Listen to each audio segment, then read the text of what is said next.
Buenos días a todos y a todas.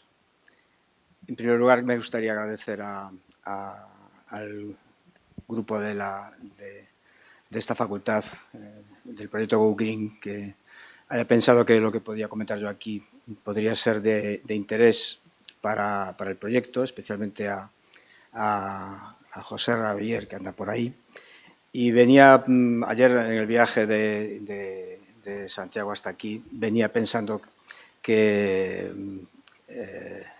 este encuentro presencial y online con las personas que nos estéis escuchando desde el mundo digital, que estos encuentros de la educación ambiental son como una mezcla de Sísifo y Epicuro, ¿no? Es una cosa un poco rara, esquizofrénica, ¿no? Por una parte, es muy agradable encontrarse con conocidos y conocidas, amigos y amigas, y por otra, creo que cada vez es más o está más claro que hay una diferencia sustancial en lo que, entre lo que estamos haciendo desde el punto de vista educativo y la evolución de la crisis socioambiental, ¿no?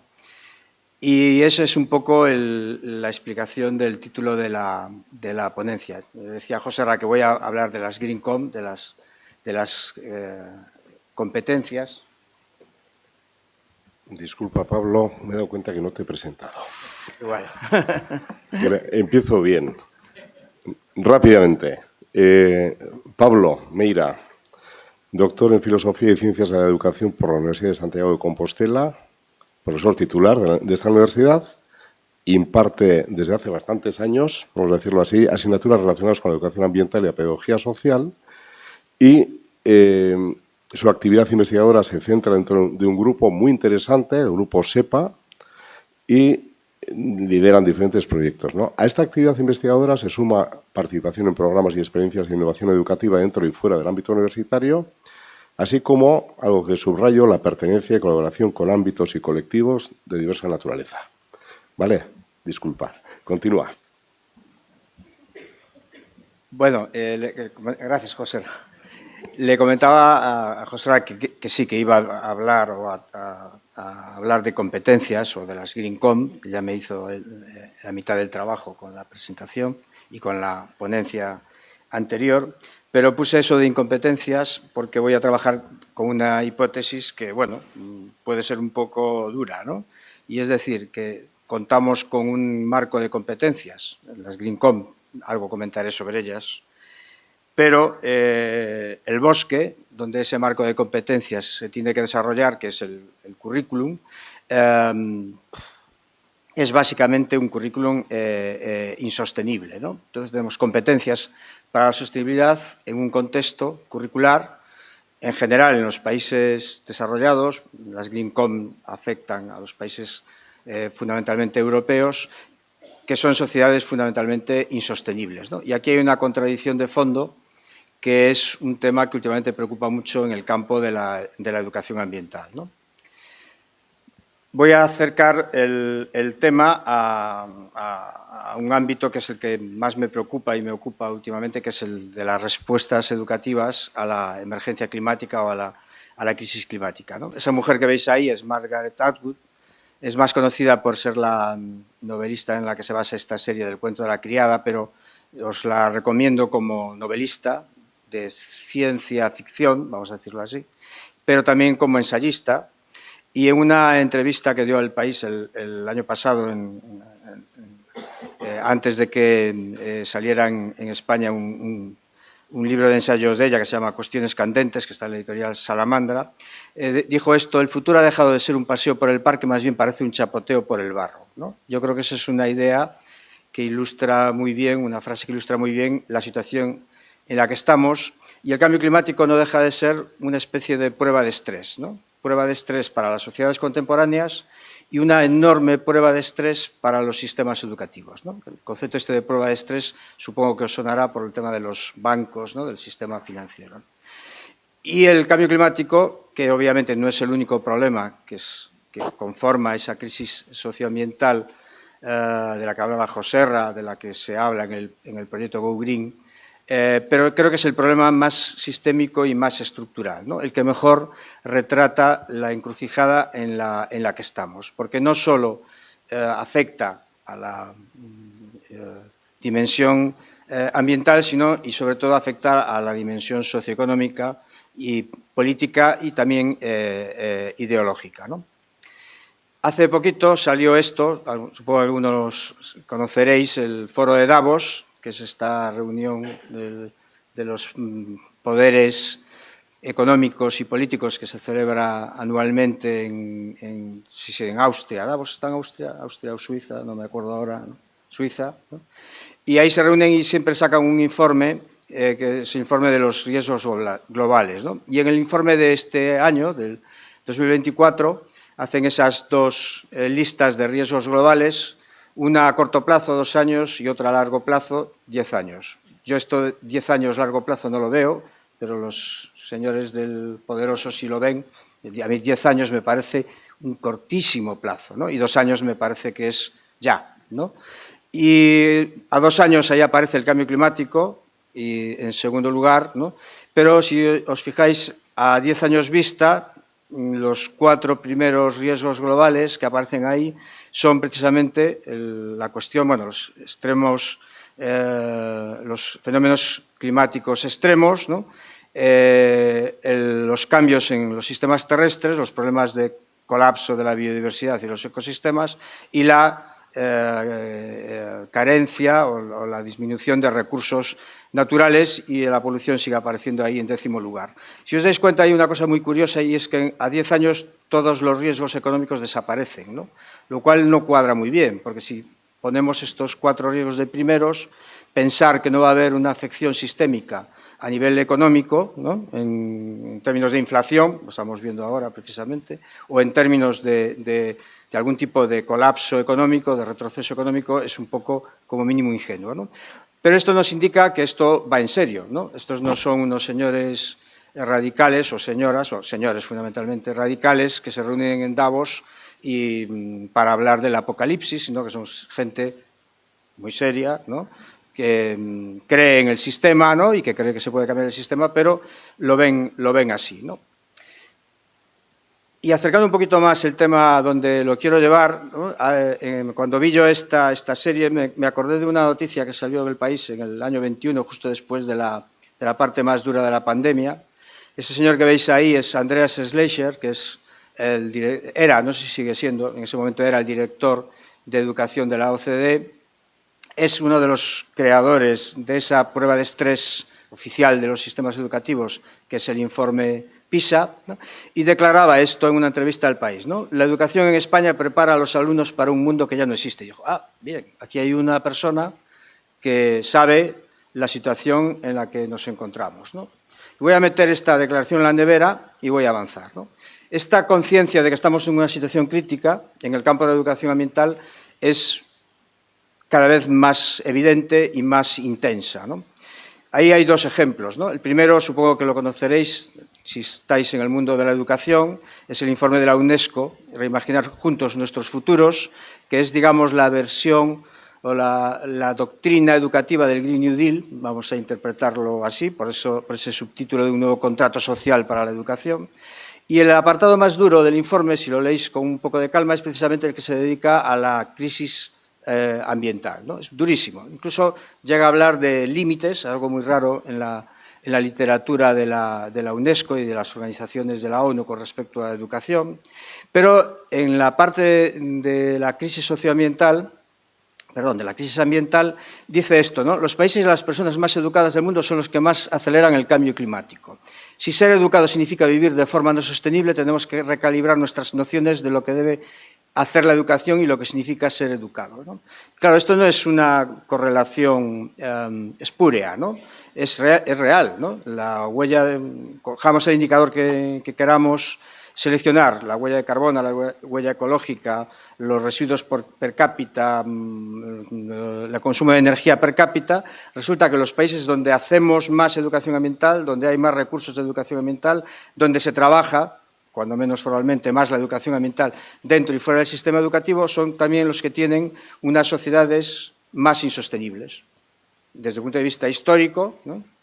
Y desde el punto de vista del momento en el que nos encontramos. Entonces hay aquí algo que no funciona. La educación ambiental tiene aproximadamente unos 70 años de historia, los 60, 70 años pasados hasta aquí, y las sociedades del presente son claramente más insostenibles que las sociedades de cuando empezamos a hablar de que sería necesario algún tipo de respuesta educativa a los desajustes entre los sistemas humanos y la biosfera, que ya eran patentes a mediados del siglo pasado, ¿no? Y la segunda referencia que veis ahí, ese señor que veis es David Thorpe, que es uno de los pioneros del campo de la educación ambiental, que en un número que dedicó el Journal of Environmental Education a la crisis de la educación ambiental en el año de la pandemia, en el 2020, era durísimo, ¿no? Nuestro trabajo como educadores no está a la altura del alcance, la escala y la urgencia de los desafíos a los que nos enfrentamos actualmente. Y utiliza un concepto que me parece muy interesante para sustituir el de colapso o parecidos o apocalipsis, que es el de larga emergencia, ¿no? Estamos ya seguramente en un momento de larga emergencia, de sobrepasamiento, y él decía que obviamente esto no es tanto una responsabilidad del propio campo de la educación ambiental como del bosque en el que este campo funciona, es decir, del sistema social y en el ámbito de la educación formal del sistema educativo y de las orientaciones del sistema educativo. De hecho, él ligaba la crisis educativa o la crisis del campo de la educación ambiental con la crisis de la democracia, ¿no? Y ahí hay una clave muy interesante, ¿no? Lo que es cierto es que a estas alturas, y según todos los estudios comparados que hay, no hay ningún sistema educativo en el planeta.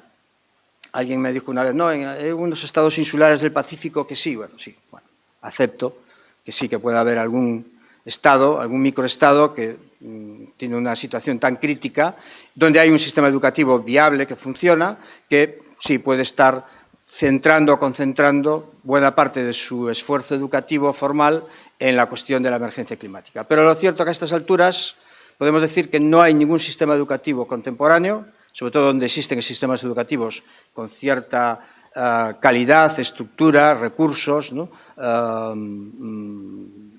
Dispositivos de escuelas y docentes que funcionan, ¿no? Que incluyan o integren la cuestión de la emergencia climática en los objetivos del Acuerdo de París. Estamos ya 10 años, ¿no?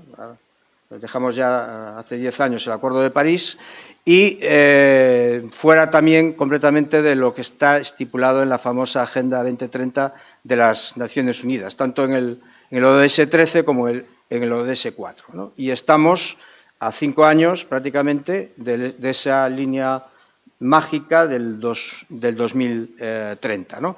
No voy a comentar si vamos a poder alcanzar el 1,5 grados, no conozco a nadie en el mundo de las ciencias del clima que lo apueste y probablemente muy pocas personas apostarían por los 2 grados, pero eso es otra cuestión que si queréis después comentamos en el debate, ¿no?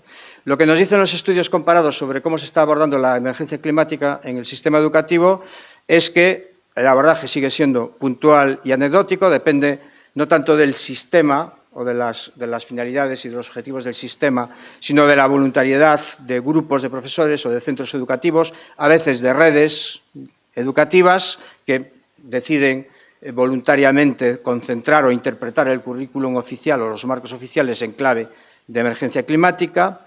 Se trabaja más como un contenido, que ya estaba antes incluso del Acuerdo de París en el currículum, pero no como un problema. De hecho, nosotros últimamente ya no hablamos de cambio climático, sino de emergencia climática para desplazar la atención de la representación científica del problema a la representación social y la representación económica y la representación política. Desde el punto de vista de la doctrina pedagógica se habla de transversalidad o de proyectos interdisciplinares, ¿no? El modelo LOMLOE es teóricamente transversal, el modelo finlandés, por decir uno que seguramente conocéis, es de proyectos interdisciplinares o transdisciplinares, ¿no? Algunos autores, nosotros estamos trabajando en esa línea, empezamos a hablar de que sería preciso una materia específica, y después comentaré algo más sobre eso, porque hay vida entre la transversalidad y la disciplinariedad, y nuestros currículos, incluido el español, sigue siendo fundamentalmente disciplinar, fundamentalmente en la educación secundaria obligatoria y en los niveles posobligatorios, ¿no? Y cada vez preocupa más la dimensión emocional en la línea de lo que comentaba Joserra en el marco del Go Green, porque esa idea de que viene primero el conocimiento y después la acción y la concienciación y la emoción, más bien en la práctica es al contrario. Primero viene la emoción o junto con el conocimiento viene la emoción y después viene la acción, ¿no? Desde el punto de vista formal, en España tenemos, entre otros, 3 marcos normativos que podríamos evocar para justificar que tenemos un sistema educativo preparado o orientado hacia la emergencia climática. El primero, seguramente, voy a ser muy optimista, no lo conoce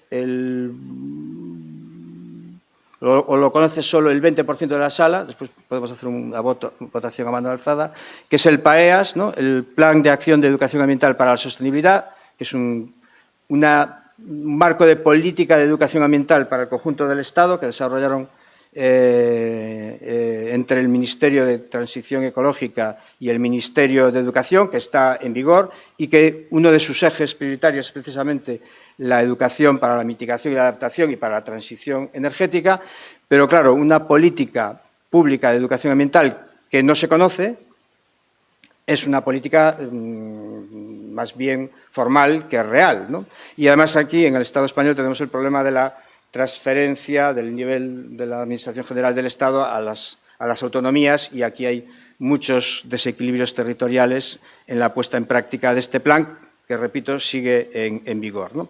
La LOMLOE no creo que haga falta comentarlo. Desde el año 2020 tenemos una ley que por primera vez incorpora el concepto de emergencia climática en su redacción y que en los distintos niveles educativos dedica bastante atención a la cuestión del cambio climático, y tenemos una ley de cambio climático y transición energética que dedica un artículo precisamente a la cuestión de la necesidad de reforzar la educación y la capacitación, concepto que a mí no me gusta mucho, pero bueno, está ahí, frente al cambio climático y que alude específicamente a un enfoque transversal, ¿no? Ahí tenéis el artículo 35, que se utiliza muy poco desde el punto de vista educativo, pero yo creo que es muy potente, ¿no? Porque es una ley que es de otro ámbito de la Administración, pero que es muy clara, casi incluso diría yo más clara que la propia LOMLOE, ¿no?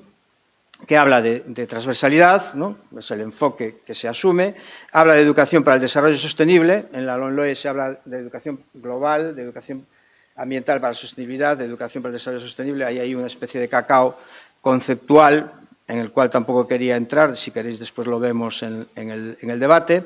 Habla de formación de profesorado y habla también de los dispositivos no formales, lo digo porque yo creo que sería importante en el campo educativo aludir mucho a esta ley. Y tenemos las GreenCom, y como dijo Joserra, yo creo que está muy bien, pero es un árbol y a lo mejor no nos deja ver el bosque, ¿no? A mí lo más novedoso de las GreenCom me parece el ámbito de futuros sostenibles, las competencias para prospectivas, ¿no? Porque el resto ya lo sabemos o lo teníamos en mente o lo especulamos o lo normativizamos o lo prescribimos desde los años 60 y 70 del año pasado. Cuando estaba repasando el documento de las GreenCom, me acordé de esta definición de William Stapp, que salió en el número 1 del Journal of Environmental Education allá por el año 1969, que pasa muy desapercibida porque la gente se queda con la última parte, problemas asociados, conocer problemas asociados, ser conscientes, motivados para la acción. Ahí están 3 de los 4 ámbitos de las GreenCom, pero él decía que esto era para la formación de una ciudadanía. No era simplemente para que los individuos actuaran racionalmente para resolver problemas, sino que tenía una dimensión política que hay que interpretar en la filosofía de John Dewey, ¿no? Y del comunitarismo norteamericano, pero el objetivo no era simplemente enseñar o que las personas aprendiesen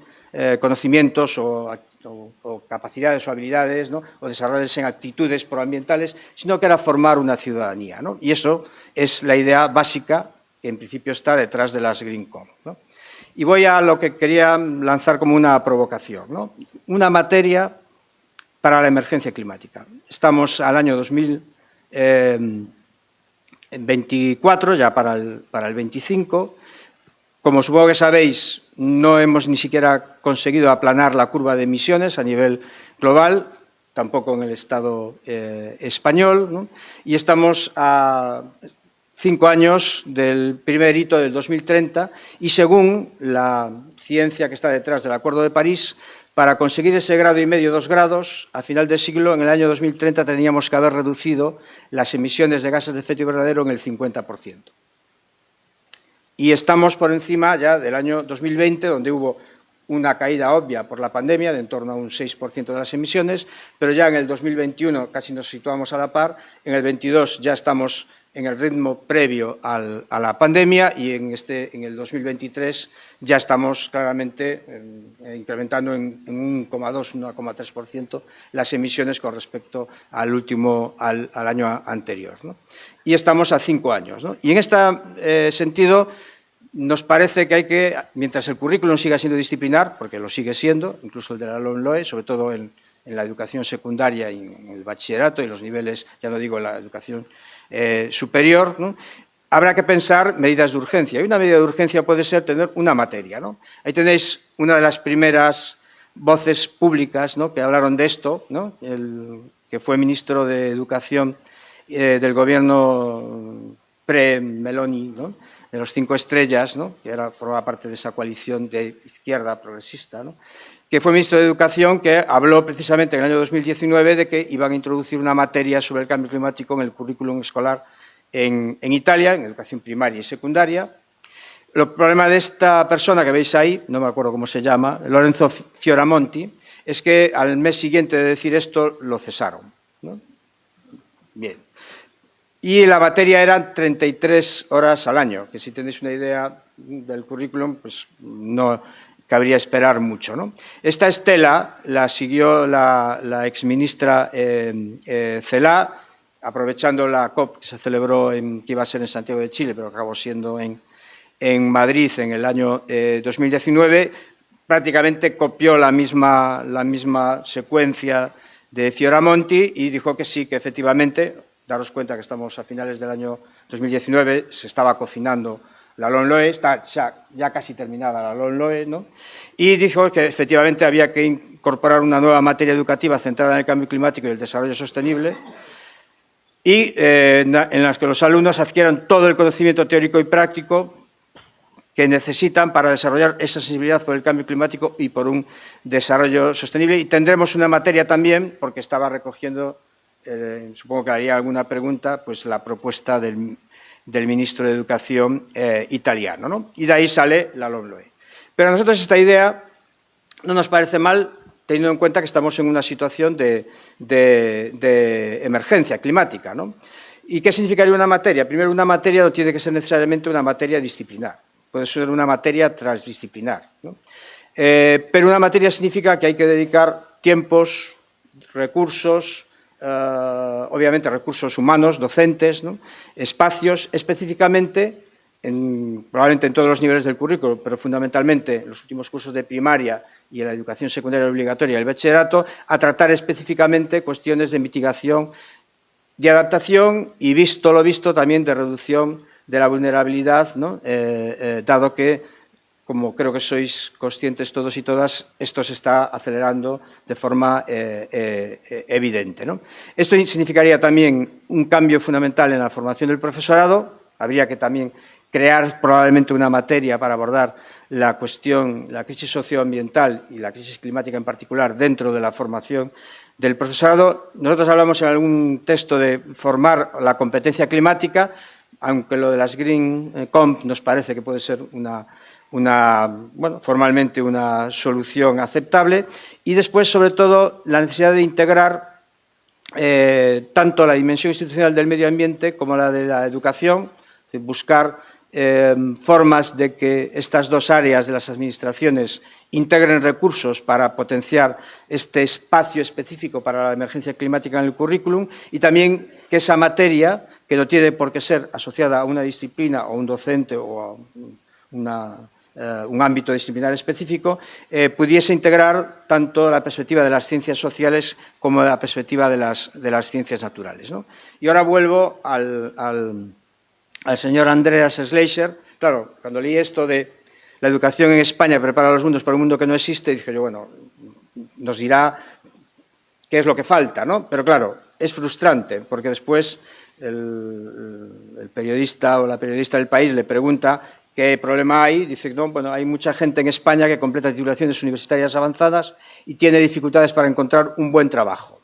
Ese es el problema fundamental. Tienes el sistema educativo preparado para el mundo que ya no existe. Es decir, que si estabais pensando que el señor Christian Schlechter estaba pensando, él, valga la redundancia, en la crisis socioambiental, no. Estaba pensando en el fin fundamental para el que está pensado el currículum, el sistema educativo español, pero el sistema educativo de prácticamente todos los países europeos, ¿no? Que es armonizar, ¿no? la formación con las necesidades del mercado de trabajo, con las necesidades del mercado, ¿no? Del mercado de trabajo, eso es una obviedad del mercado, ¿no? Y no estaba pensando precisamente en la crisis socioambiental, ¿no? Y ya me sacó los 5 minutos Joserra, pero ya acabo, ¿no? Y con esta frase que expresa de forma muy sintética la idea fundamental que os quería transmitir, ¿no? Es un error político y estratégico pensar en cómo hay que integrar la emergencia climática en el sistema educativo. Más bien hay que pensar en cómo orientar el sistema educativo en su conjunto para atender a la emergencia climática, ¿no? Porque seguimos pensando que el sistema educativo es una especie de contenedor donde cuando metemos un problema, un tema, automáticamente el sistema educativo ya responde a las necesidades, finalidades sociales de ese problema y el sistema educativo, como bien percibe Christian Schlechter, porque sabe de lo que está hablando y sabe cuál es el eje, la finalidad fundamental de los sistemas educativos en los países avanzados, obviamente, de la OCDE, pues no es así, no funciona así, ¿no? Y dista mucho todavía, a pesar de la LOMLOE y de lo que dice sobre la emergencia climática, el cambio climático, los límites del crecimiento, porque introduce también por primera vez en el currículum, en el marco oficial, el concepto de límites, ¿no? A pesar de lo que dice, el objetivo del sistema educativo sigue siendo armonizar la formación con las necesidades del mercado y no con otro tipo de problemas o de emergencias sociales como puede ser el cambio climático, ¿no? Y esto era lo que quería compartir con todos vosotros y con todas vosotras, y después en el debate, ¿no? Tendremos ocasión de comentar, ¿no? Si esto de la materia tiene sentido, si esto del currículum de emergencia climática tiene sentido o no desde vuestros puntos de vista, que me interesan, la verdad es que mucho, ¿no? Muchas gracias, ¿no?